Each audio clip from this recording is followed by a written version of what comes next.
fellow citizens of the Senate and of the House of Representatives. Among the vicissitudes incident to life, no event could have filled me with greater anxieties than that of which the notification was transmitted by your order and received on the 14th day of the present month.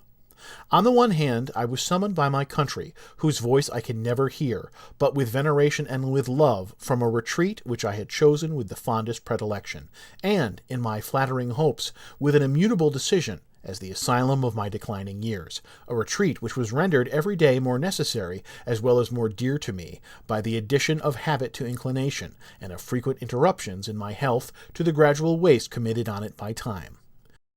On the other hand, the magnitude and difficulty of the trust to which the voice of my country called me, being sufficient to awaken in the wisest and most experienced of her citizens a distrustful scrutiny into his qualifications, could not but overwhelm with despondence one who, inheriting inferior endowments from nature and unpractised in the duties of civil administration, ought to be peculiarly conscious of his own deficiencies. In this conflict of emotions, all I dare aver is that it has been my faithful study to collect my duty from a just appreciation of every circumstance by which it might be affected. All I dare hope is that if, in executing this task, I have been too much swayed by a grateful remembrance of former instances, or by an affectionate sensibility to this transcendent proof of the confidence of my fellow citizens, and have thence too little consulted my incapacity as well as disinclination for the weighty and untried cares before me, my error will be palliated by the motives which mislead me, and its consequences be judged by my country with some share of the partiality in which they originated. Such being the impressions under which I have, in obedience to the public summons, repaired to the present station, it would be peculiarly improper to admit in this first official act my fervent supplications to that Almighty Being who rules over the universe, who presides in the councils of nations, and whose providential aids can supply every human defect,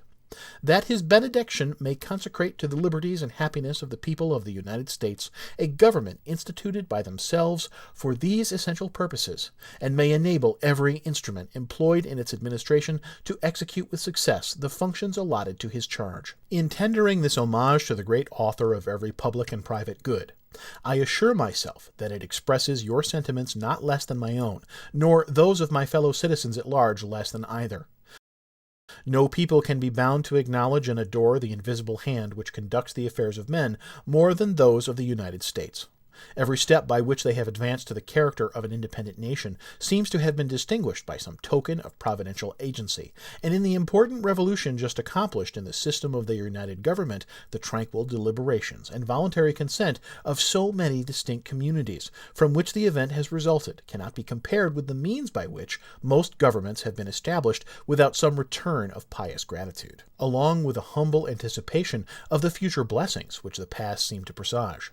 These reflections, arising out of the present crisis, have forced themselves too strongly on my mind to be suppressed. You will join with me, I trust, in thinking that there are none under the influence of which the proceedings of a new and free government can more auspiciously commence. By the article establishing this executive department, it is made the duty of the President to recommend to your consideration such measures as he shall judge necessary and expedient. The circumstances under which I now meet you will acquit me from entering into that subject further than to refer to the great constitutional charter under which you are assembled, and which, in defining your powers, designates the objects to which your attention is to be given. It will be more consistent with those circumstances, and far more congenial with the feelings which actuate me, to substitute, in place of a recommendation of particular measures, the tribute that is due to the talents, the rectitude, and the patriotism which adorn the characters selected to devise and adopt them. In these honorable qualifications I behold the surest pledges, that as on one side no local prejudices or attachments, no separate views nor party animosities, will misdirect the comprehensive and equal eye which ought to watch over this great assemblage of communities and interests, so on another, that the foundation of our national policy will be laid in the pure and immutable principles of private morality, and the preeminence of free government be exemplified by all the attributes which can win the affections of its citizens and command the respect of the world.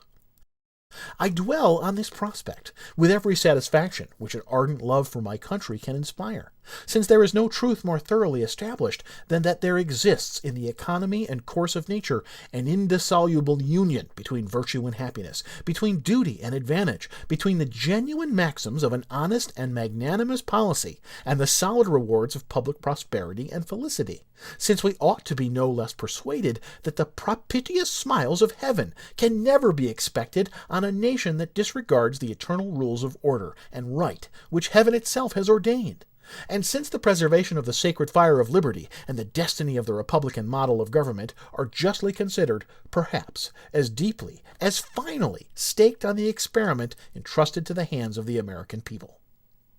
Besides the ordinary objects submitted to your care, it will remain with your judgment to decide how far an exercise of the occasional power delegated by the 5th article of the Constitution is rendered expedient at the present juncture by the nature of objections which have been urged against the system, or by the degree of inquietude which has given birth to them. Instead of undertaking particular recommendations on this subject, in which I could be guided by no lights derived from official opportunities, I shall again give way to my entire confidence in your discernment and pursuit of the public good. For I assure myself that whilst you carefully avoid every alteration which might endanger the benefits of a united and effective government, or which ought to await the future lessons of experience, a reverence for the characteristic rights of freemen and a regard for the public harmony will sufficiently influence your deliberations on the question how far the former can be impregnably fortified, or the latter be safely and advantageously promoted.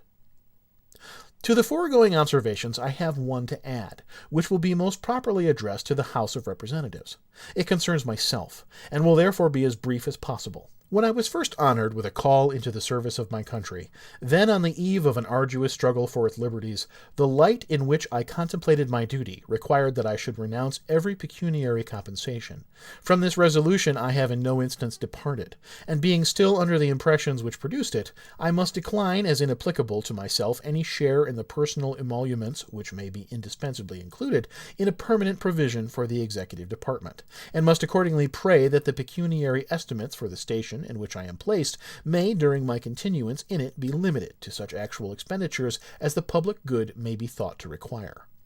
Having thus imparted to you my sentiments as they have been awakened by the occasion which brings us together, I shall take my present leave, but not without resorting once more to the benign parent of the human race in humble supplication that, since he has been pleased to favor the American people with opportunities for deliberating in perfect tranquillity, and dispositions for deciding with unparalleled unanimity on a form of government for the security of their union and the advancement of their happiness, so his divine blessing may be equally conspicuous in the enlarged views, the temperate consultations, and the wise measures on which the success of this government must depend.